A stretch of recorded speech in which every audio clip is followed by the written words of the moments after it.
Good afternoon, everyone. Rumbuka Seeds Limited. Rumbuka in Kinyarwanda, it means to prosper, and we came up with that name after a brand survey where farmers chose that name because they want to prosper. So Rumbuka Seeds, it's a social enterprise which intends to sell maize hybrid seeds and mineral fertilizer to smallholder farmers in Rwanda. I came to develop this business project after working with Rwanda Agriculture Board on a project which helped maize seed growers to improve their seed business. After a market survey that we've been undertaking for almost a year, we are convinced that there is an opportunity to sell maize hybrid seed and mineral fertilizer to smallholders farmers in Rwanda. To let you share with us our conviction, let me first give you the overview of the crop in Rwanda.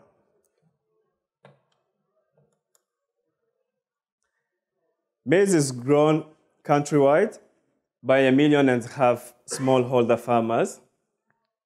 And every year the crop is planted to about 230,000 hectares. And it's being grown 2 seasons per year, in February and September. But the September season being the major one because it has better farming conditions. And it accounts for 80% of the total maize produced in the country, while the one starting in February accounts only for 20% of the total maize produced in Rwanda. So far, I've been only talking about good points of maize in Rwanda. You might be wondering then, what's the problem? The problem of the crop in Rwanda is productivity. Productivity is very low if we compare the 2 tons per hectare that we get on average in Rwanda with other countries like the UK or the States, despite better farming conditions that we have for the crop in Rwanda. The region we're all lagging behind, but it's a bit worse for Rwanda because of the pressure we have on land. Rwanda having the highest density population in Africa with 415 inhabitants per square kilometer. So you see how it worsens the situation if compared with other countries like Tanzania or Uganda. Basing on my experience while working with Rwanda Agriculture Board, the best Rwandan yields were got when farmers used hybrid seed.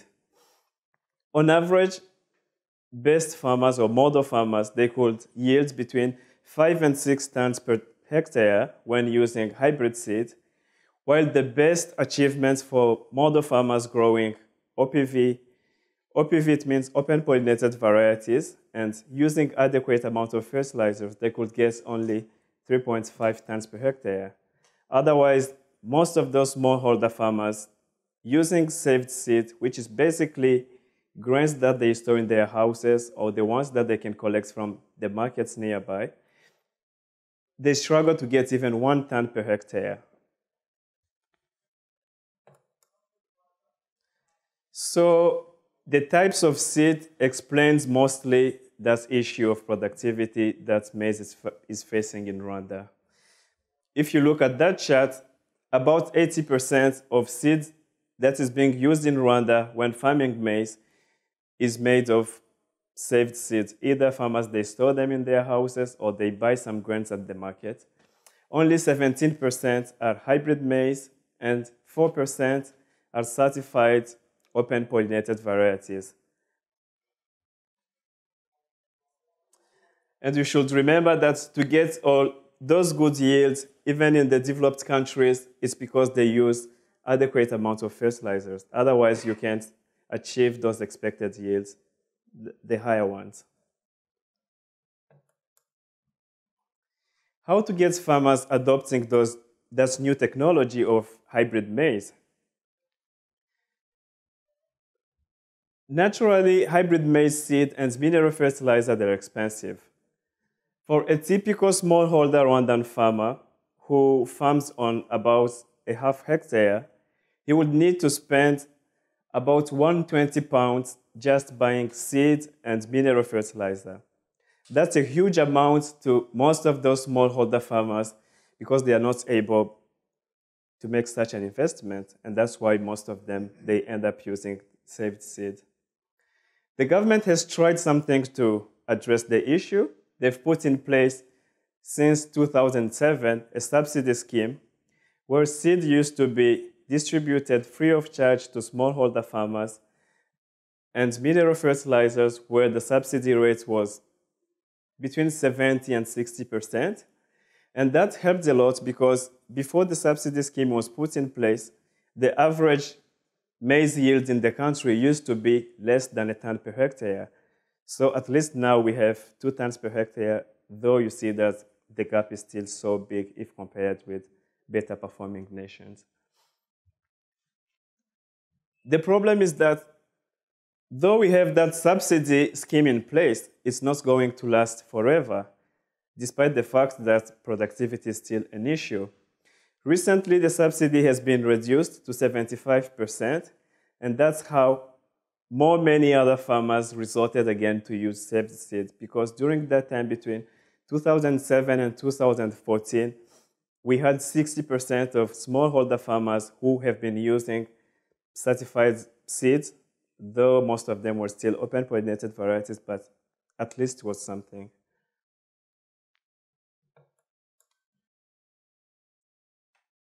To understand the problems with the current system, we undertook that market research, and we identified 3 key challenges that are stopping maize development or progress in Rwanda.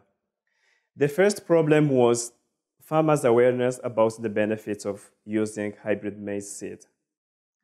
74% of the respondents of our market research did not know the benefits of growing hybrid maize if compared with open pollinated varieties.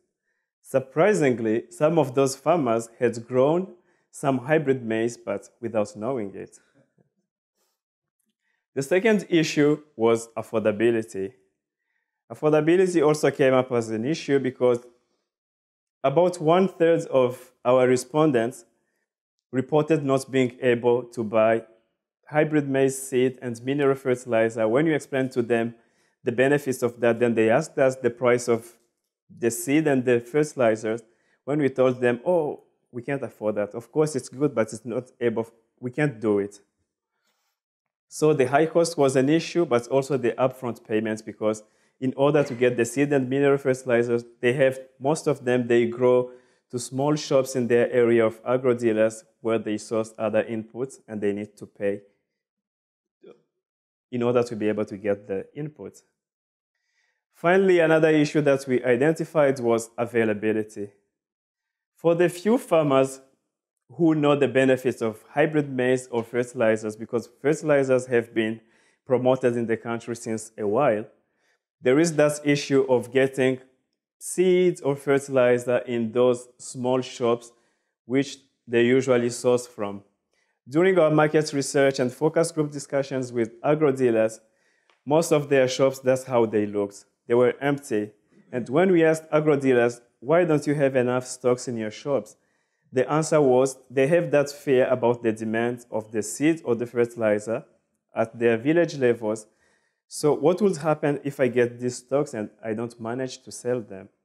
So it was an understandable challenge to us.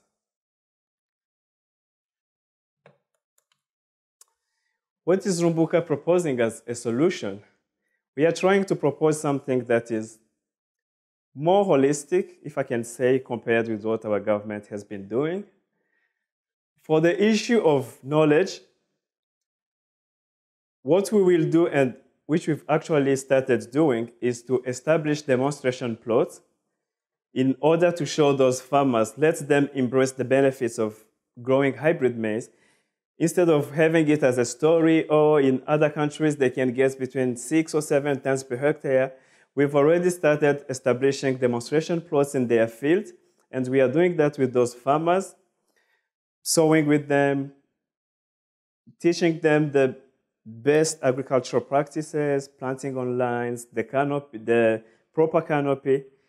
And we will go through that process until we harvest, so that farmers themselves, they will measure what we get in those small plots and watch what they use to get in their own plots, because we also have, along those demonstration plots, another small plot where we will use saved seed, and we can compare the yields. For the affordability issue, what we are proposing is to have a credit model where we'll be selling the inputs on credit. We will do that only to farmers grouped into cooperatives. The choice was based on different literatures that we went through, and which showed that in other African countries, but also even in Rwanda, when farmers are grouped together, the peer pressure within the cooperatives, it helps a lot to reduce the high default rates. One of other businesses that have been doing that kind of things in the country, One Acre Fund, which operates in another region different from our target area, with selling inputs on credit, the default rate is only 1%. So we believe that also it will be the case for Rumbuka seeds. Finally, the issue of availability. In order to take away that fear of agro-dealers of ending up having lots of stocks at the end of the season, we are going to propose to them a sale or return model. We will provide them with inputs on upfront payment, but then if they don't manage to sell all the stocks, we will get back our inputs and reimburse them. And to avoid high risk of return rates, only 20% of our sales will be dedicated to that channel of selling on a sale or return model. How is Rumbuka Seeds going to do that? Rumbuka Seeds will be sourcing seed and fertilizer from Panar and Nyombo. Panar is a South African seed company among the 3 approved by Rwanda's Ministry of Agriculture under its subsidy scheme. And the choice was based on the fact that they have the best reputation on the market, but also they've got the widest range of suitable varieties for our target area, which are 4 maize hybrid seed varieties. For the fertilizer supplier, they are actually all consistent. There is not a big difference between fertilizers.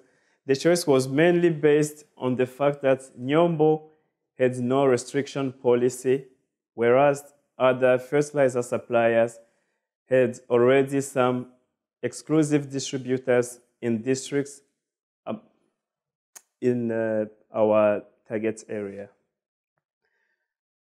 After sourcing seed and fertilizer from Panar and Nyombo, we will do the outreach, selling directly to cooperatives and to agro-dealers, as I just explained. But in order to reach those independent smallholder farmers, we will use agro-dealers as intermediary.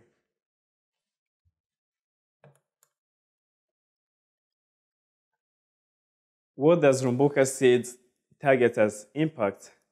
Basing on the survey, on the findings of our survey, a typical smallholder farmer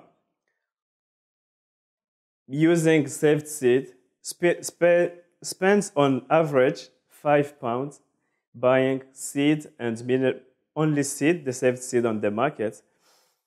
And the income he makes from the harvest, ignoring other costs, it's about £130. By proposing them to buy from the agro dealer, he will need to make a bit more expenses, which will move from £3 to about 40. But you can see the impact it will have on him by harvesting 4.5 tons. He will make £412.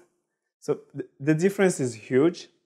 Then for those other smallholder farmers grouped into cooperatives, the ones which account for 80% of our sales, they will need to spend a bit more because they will be charged a credit fee of £19. So in total, they will need to spend £60 on input, but they will be making that income of about £415 and allow them to really increase their income. So there is a high potential for impact. The potential for those farmers swapping from saved seeds to our seeds is very low, because even if something goes wrong, even if they get half of our expected yield, that farmer will still be able to cover the extra cost that he made by buying our seeds or our fertilizers. And the default risk is relatively low, as I just mentioned, because we will be selling to those farmers grouped into cooperatives.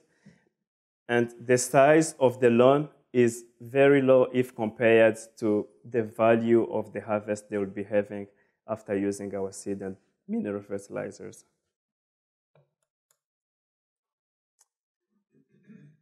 In the pilot year, Rumbuka seeds will be based in Kigali. The choice is that Kigali is at the center of our target area, which is Rwanda's southern and eastern provinces. So we will be sourcing seed and fertilizer from Nyombo and Spadnar, 15 metric tons of seed and 46 metric tons of fertilizer. In December, we'll recruit field officer who will help Rumbuka seeds to reach to those cooperatives and independent farmers and agro-dealers. In February, there will be a direct delivery of seed and mineral fertilizers from Nyombo and Spadnar. Rumbuka seed will not need to have a warehouse. The delivery will be direct from their warehouses to agro-dealer shops or to cooperatives. In March, April, and May, smallholder farmers will be provided with technical assistance to make sure that they are getting those expected high yields of maize hybrid seed. In June is when smallholder farmers in general will harvest the maize. July is when Rumbuka seeds will be paid back by those farmers grouped into cooperatives. August, September, October, it will be the same process just for the other season, the big one starting in September. The only difference here is the time it will take to get repaid, because that's the longer season and farmers will be harvesting more maize, so post-harvest activities will take longer and Rumbuka will get paid back after 2 months. The team will have the managing director, financial manager. The field officer, the one who will be recruited in December, will be in charge of providing the partnering cooperatives with the technical assistance to make sure that they are getting those high yields. But also he's the one who will be recruiting the agro dealers to partner with and to have that permanent contacts with our clients, either grouped into cooperatives or agro dealers.